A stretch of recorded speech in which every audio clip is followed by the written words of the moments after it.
Hey guys, welcome back. It's grimreaper coming at you for another video of Raidshadowlegends. Hopefully you're doing well and hopefully you're looking after yourself and a positive start to the week or start to the weekend anyways, around the corner, right? It's been a long week for sure and quite an interesting one. It's been my wedding anniversary, so I've been really busy in real life and now just starting to return to raids, getting ready for seasons. I think seasons kicks off in 5 or 6 days or something like that. Yeah, 5 days and 6 hours. So coming around really fast. It feels like a 2 week break is just not enough inside Raidshadowlegends. I think maybe because that's the fusions, we've had back to back, etc. At least there's no Titan event now or anything like that for the next 2 or 3 weeks. So I feel like it should be fairly quiet into August. Now there was a meeting with Raid and a few of the tier 3 content creators, and they did say something. A sighting is dropping in August, so it's going to be interesting to see what happens. The coalition event does end on the 8th of August, I think, or something like that. Anyway, we're back on my account today, and we're going to look at Faction Wars Demon Spawn 21 and also Dwarves 21 as well. So we've got two factions there. We'll drop all the timestamps down below so you can go ahead. We're going to start with Dwarves first. We're going to do a full breakdown and everything as well. So we're going to do a full breakdown of the run. We're going to talk about it, what I'm trying to do, what abilities I'm trying to cycle, and what is the aim of the plan for that for the waves. And then I'll play the full run. You guys can watch it, a bit of music, and then we'll show you the builds, and then we'll move on to Demon Spawn. Alright then, so this is the team. We've got the Torment in the lead. Torment's in here to deal with the mini strip against the boss for the reflection, as well as Brogden and Dupree's on the E2. Then we have Molly, we have Gina, and we have Foulbeard as well. So all of them are quite key in this team and really, really important. So obviously Torment is also to help the waves as well, to give me more CC against the waves, which is going to be super, super key as well. And yeah, so anyway, let's start off with wave one. Obviously, we're going to start off with block buffs, increase attack and shields. We do have a bolster set as well. We're going to use Molly to provoke, and we can't CC Narcissus because of Queen and Cora. So we're going to prioritize Queen and Cora to kill first, so we can CC Narcissus with Torment, and we need to keep Commandus busy as well. So block buffs does help with that against him, and obviously you can't strip it with A2. So Foulbeard is going to one-shot the Queen and Cora there, which is great. Then we'll play the defense down and weaken. Sorry, the attack down and weaken there from Gina. Just so we can do a little bit more damage against the waves. Shame it's not defense down, but you know, hey ho, what it is, what it is. Obviously, the counter attack's nice to try and land the freezes as well. I practiced these waves quite a lot in the past, so it's quite easy to learn what I need for the waves. So we're going to grow the shields and do what we can there as well. We're hoping that the passive will be generous from Molly to help with this. Extra turns from the 9-piece Merciless is very welcome on him. We're going to use the A3 to try and take out Narcissus, which we get. Narcissus is down, and then it's just about a case of cycling our abilities through. Now, on this run, I do get the 1-star. Overall, I have received the 3-star with this Zac team and Zac gear before, and I do have a screenshot somewhere, which I'll show you in a second. So right now, we're just cycling through the abilities and just trying to get this. So I play all my teams in Discord, and I've played this twice now, so there is a few options. I don't know if I have a screenshot of the Mountain King overall. So this was still very, very annoying boss to kind of continue. But yeah, it's yeah, so I've used Mountain King in the past, so I got them both. And so you'll see here we're trying to cycle through when we're trying to make sure the block buffs are ready from Under Priest, and to make sure that the CC is ready from Torment and Molly as well. So that's really, really important to run. And we do get Hegemon as well. We do get a little bit unlucky, but we're going to play the block buffs from him and shields as well. And we do get unlucky, we get locked out on them, and we get 3%ed on the champion unity, which is not great. It's not what we want to see. and champion unity is a pain in the ass, should we say. So honestly, all of these waves are not easy. I can see a lot of people struggling on them, and for me, like all of them, these champions, they have their own rights to be the MVP. Even Valbeard, really, with how much damage he's putting out on these waves, which is quite nice. He one-shotting Ancora, which is not easy to do. Yes, we're gonna do AoE with the attack up. I do like him for that. You can see that he nuked after these waves. Now the champion unity ignores 100%, cancels out all my ignore defense, so it doesn't really do any favors as well. So it's really hard to kill the champion unity. Normally try and kill him the first time, but unfortunately he got some massive boost of healing, which I don't know where it came from because there's so much shenanigans from these champion unity bosses. It's really hard to keep track of what's going on for every single one, and I know most of the champions kits in this game, especially because of arena, right? So it's one of them ones. Anyway, we're trying to cycle the abilities, not worrying about the 200 turn limit thingy. It's nice to get it in if I can for the video, same as the 3-star, but to be honest, it's just about securing a win now. And we do get a 1-star on this, but like I said, I have 3-starred with this team before, which I have got a screenshot, so I can prove that as evidence to you guys. So now it's just about clearing a sip. You'll watch her just get absolutely destroyed on Foulbeard's A2. I feel like Foulbeard's A2 is just as powerful as G-Nut's A3, which is really nutty to kind of say that, really, but it's true. So the trick is to make sure that Brognin Depriest is faster than the boss, and make sure you block buffs and shields and increase attacks ready, because we want to try and get much damage as possible. I would have loved to see the nuke ready there, but it wasn't.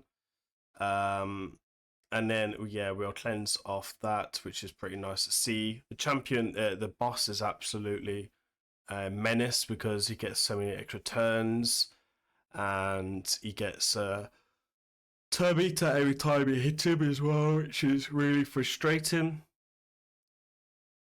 And then you'll see here we just pile on the damage from this. Obviously, we want to try get Foulbeard's A3 off, A2, sorry, as well, which is quite useful. So we'll play their counter attack. I found the counter attack on Gina quite useful actually against the boss, especially when we want to counter attack him and drop his turn meter back from A1. I found that quite useful, really. So we'll keep going in. We do get provoked on everyone, even with nearly 600 resistance on Underpriest, which is a little bit frustrating. This boss is just very frustrating itself. We do get a few extra turns there as well, which is great. Foulbeard's going to come up, and we're going to have block damage on Foulbeard, so we don't need to worry about the reflection. The reflection makes it annoying as well.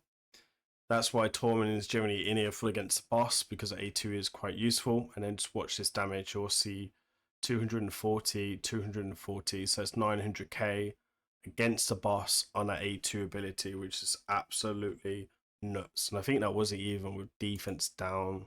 Yeah, which I think was just weakened, right? On the boss, yeah, just weakened. So it's pretty nutty. That 9-piece protection really doing some work for sure. So you'll see here we control this boss, and that's why Brognin Priest does has accuracy in his build, generally just to deal with this against the boss, so we can make it a bit more consistent. We get about 200k there from Foulbeard again, and this boss just absolutely obliterates me. G-Nut coming in with the big nuke there. He's doing about 182 enemy max HP hits, which is great to see. And then we'll drop the 10 meter here as well. You can see here, pretty much nearly clear this boss. When you're ready for it against like this, then you're alright. If you in this fight too long term, this guy is going to kill you. Even with decreased attack, he's an absolute menace. And that passive is underrated for sure. Now you can see there, he gets a massive hit off there. I think he ignores 100% target defense, if I'm not mistaken. Not too sure. I can't remember what the bosses do off the top of my head, if I'm being honest. So you'll see here, we'll play this. The decreased attack does kind of help as well. And obviously Gina is my only decreased attack champion in here. We'll slide this off again. So Brogni Priest doing his job. Gina with the tournament, we keep the A2 just in case we need it. And obviously we're going to try to get Foulbeard up right as a DPS straight away to give us some cover. I wish a Brognian Priest was a 3-turn cooldown instead of a 4, because it just help this boss overlapping us a lot. So you'll see here we'll lose Gina again, so it is what it is. I know I got this boss done now pretty much, so I'm pretty happy with this because it took me a few efforts today. I think today was the first time. It took me a few attempts to clear this, so it's a bit tedious to see, but we should have this ready. So everyone has roles against the boss as well.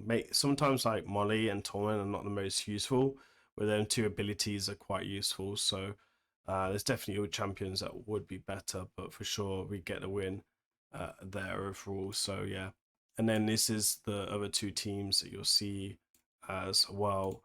In the past we had 6 turns, 8 turns. This was the first time we did this with Foulbeard. The first time I cleared it though was before diffusion, and I actually had Mountain King coming in with the reasonable gear as well. You can see here we've got the 6-star glyph as the juicy rewards and some bits and bobs here as well. So Gina actually not being a main contender, Gina just kind of helps with a little bit of utility, but I think like he could definitely be replaced overall. So yeah, some better options there. We're going to take a look at the full run now. I'll play the full run and then we'll take a look at the builds and then everything else as well.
Rightio, so that was the full run. This is the gear that we're using. So we have Torment in a arena build. I'm trying to my best not to move gear around as all the time because it is a bit frustrating moving gear around all the time. So let's have a look at the stats. So this is Torment build for arena. His speed is at around about 258. He's obviously built as damage and also it's got a bit of accuracy in as well. You need to make sure you got 425, 475 for the waves. Torment plays a vital role against the champion Unity on the second wave because he has a chance to freeze, and that passive is kind of god tier. Then we've got good defense and HP as well, and a bit of damage is pretty nice. Now you could come in with a stun set. I think that was more of a viable build, or even put a bolster on him, and then run him as a protection champion, and then maybe put Molly in something else. These are just ideas I'm kind of just throwing out there. So this is the build that we're going with the Torment. So this is his traditional build I use for arena every now and again. Relic will be Mythic Tan. This will probably get upgraded in the future to a better damage relic in the future because he's arena champion after all. Polymorph is a blessing to go, but I think there is better blessings as well. And then these are the masteries on the screen. So nothing really too exciting there. For me, Brogden the Priest is probably the MVP for this faction. I really don't know how you would beat this without the block boss and the shields, honestly, from what this guy brings. There's just so much utility. He was a fusion champion back in the day, and I really wish they would bring back these fusion champions to kind of help people. These are what we're running. We're running Lightning Cage. Lightning Cage doesn't really do anything because we're using 9-piece protection. So there is better blessings, maybe Soul Reap or Brimstone could be an option way to go. Relic at the moment, nothing there, so you can go with like resistance or accuracy or a speed relic to help get the stats or even survivability. It's in 9-piece protection that allows me to increase the damage, but also protects me against waves on the strict champions. So we got good survivability, good defense. It needs to be faster than the boss. The boss is 325 speed. So we are a few speed faster. That is quite important to our strategy. Resistance coming in at 563, but I think that the boss has unresistible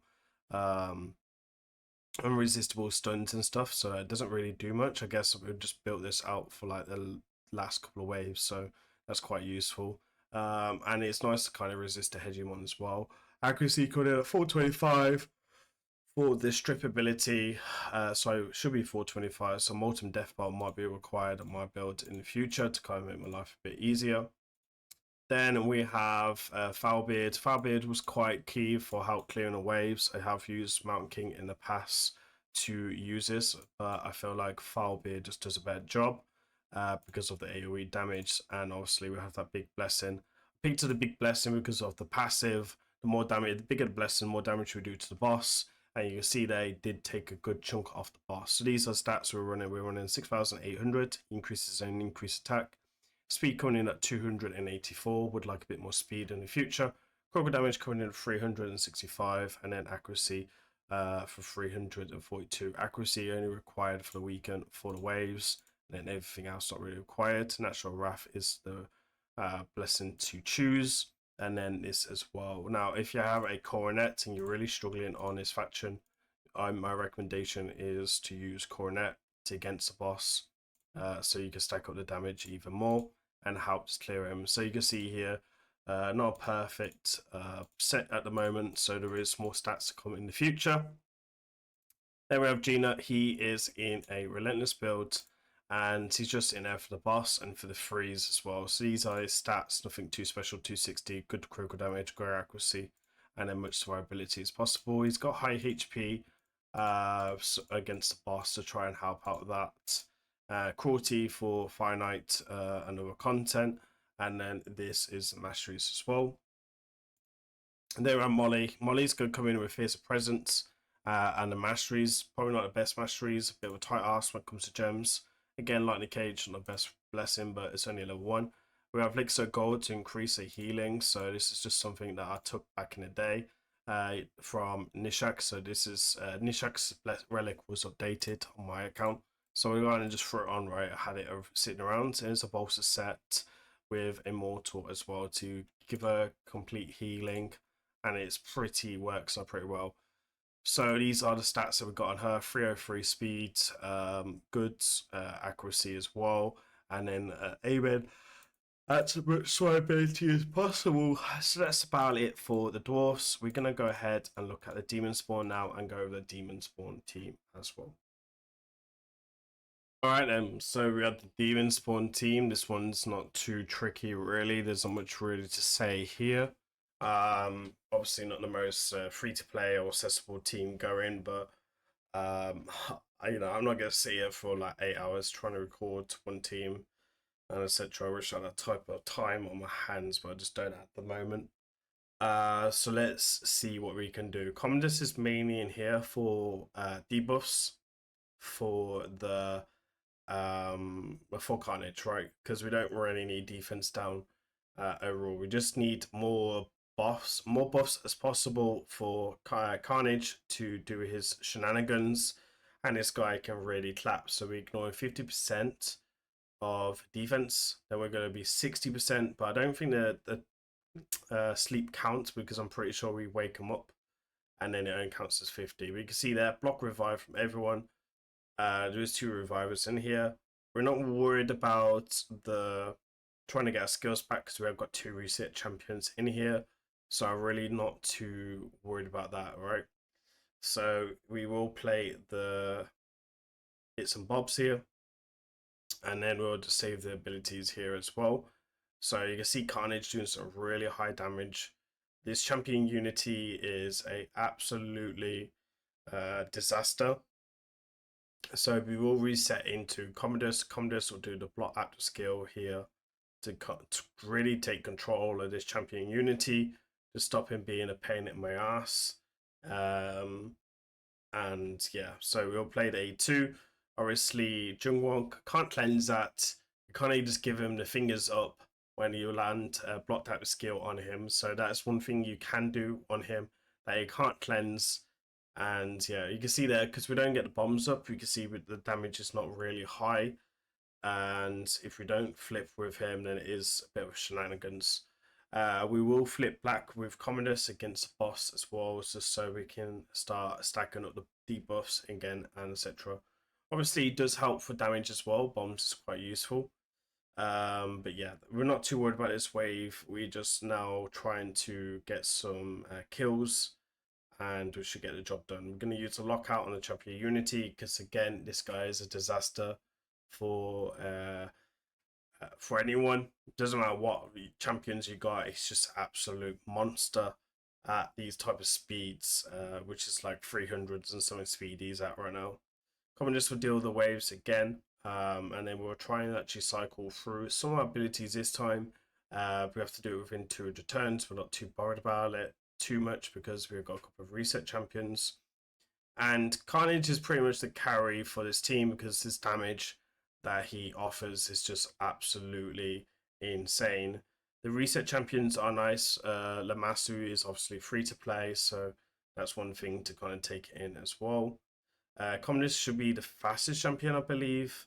Sorry, Lamasu is the fastest, and then Commodus is the second fastest, so we're able to get these debuffs up for these waves.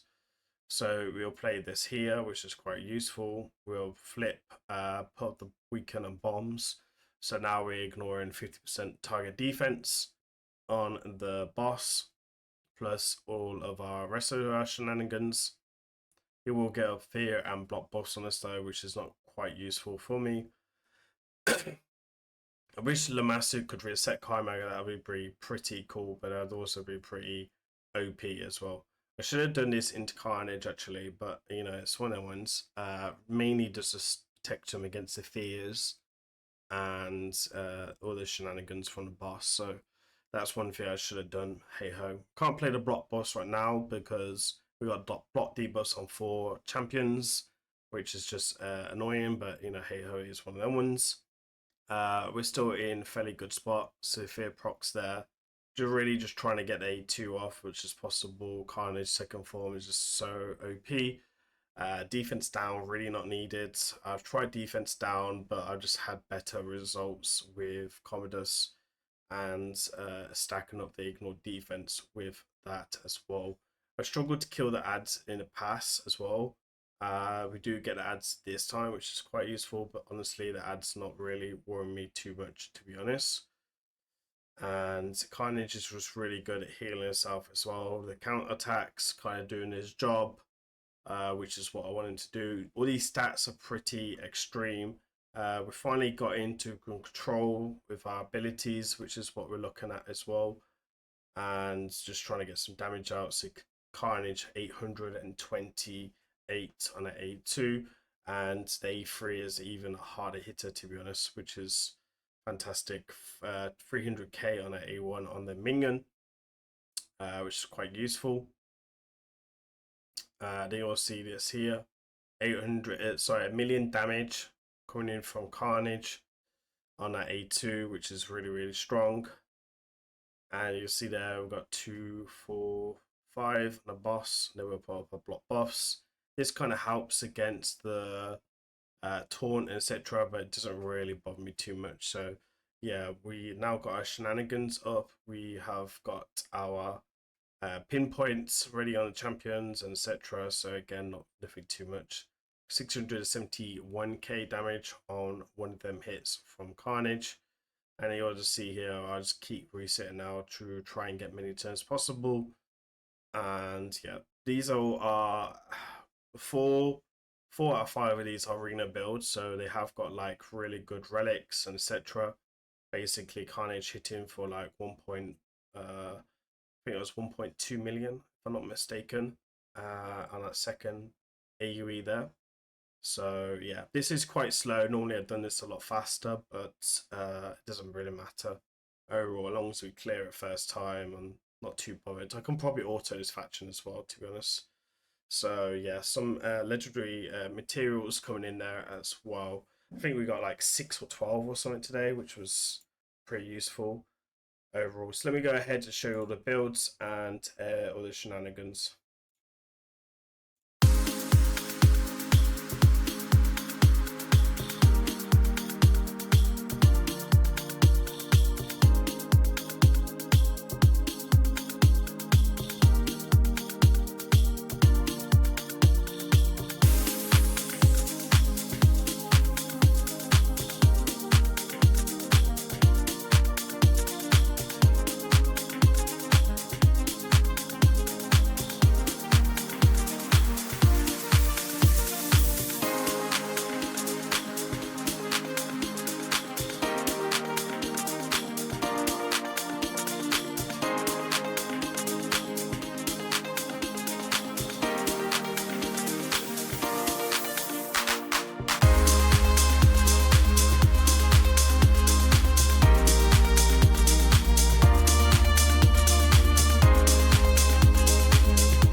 again, so these are the builds. We got Carnage coming in for his bits and bobs. His stats with Faction Wars is going to be 6,000. Sorry, let me go into second form, as we're mainly prioritizing second form. Second form will come in with 8,000 attack, 300 critical damage, only 281 critical damage there, so 100% critical rate. And then accuracy coming in at 491. Accuracy only really needed for form 2. It's quite useful. You can use like form 1 to increase its damage with like coronets, etc. If you're really struggling, there's some strategies you can do with that. It has got a relic on, which will be the necrosis. So necrosis will probably get swapped out in the future. Necrosis doesn't do too much for Faction Wars, but it will increase the damage for the waves as well. So I guess it's not bad. And we've got Lightning Cage for Arena, but again, nothing too much there as well. Better P vs E Blessing would be Natural Wrath, and then using Coronet overall for P vs E. Then we have, let me just go to the recent, sorry, I should have prepared this overall. So there's Carnage. Then we're going to come in with our Kymar. Kymar's built for dungeons. Again, speeds 300, defense, HP, accuracy, 4 stats you only really care about. His gears are even really maxed up, so it kind of says it all about it all really. No relic or anything like that. Template chains, masteries as well. And then we have the Lydia. Duchess, which is arena masteries. Then we have Tim Presence for Chimera. Then we have the Relic, which is also for Chimera. And then we have the build, which is not the Chimera build that we use. This is just arena build, a really, really old arena build. We've got high HP, high defense, high speed, and that's about all we care about. You can choose build resistance, etc., but it's not something that I'm really trying to do. The build works either way. Then we have Lamassu, which is also built for Arena. These are her masteries. Life Harvest at the moment to be a 6-star, then will be Tim Presence in the future. This is going to be the Relic as well, which is one of Submissive, which is for Arena. And then we have the speeds as well. So for speeds, we are 430, reasonable HP and defense, and then a reasonable accuracy as well. Again, all of them for arena builds, so they definitely could be built better for wards, faction wards, especially if it's not really your type of content overall. Then we're going to look at form 2, we're HP coming 124, reasonable defense of 311, speed coming in at 343, and then accuracy just under 700 as well. Again, you don't really need that much. You don't really need pinpoint on Commodus because you're not really going to get sheeps, etc. Again, we have Hannah Creation to help us ignore accuracy, etc. as well. And then we have Lightning Cage and then Masteries as well. So pretty standard build for Live Arena. Nothing too special. Could be better builds if I had a higher blessing, but at the moment I don't. So we kind of just got to work with what we got, to be honest. There's not much I can really do about that overall. So that's about it for today and all the stuff. Again, there will be timestamps down below. It's a long video. Let me know down in the comments who you guys are using as well. I can imagine that not a lot of you guys are clearing faction wars at the moment. I know it's quite sweaty for me still on a couple of factions, which I'm trying to find my way around as well. So that's about it for today. As usual, guys, please remember to like, comment, subscribe. I've been Grim. I'll see you on the next one. Take care. Peace.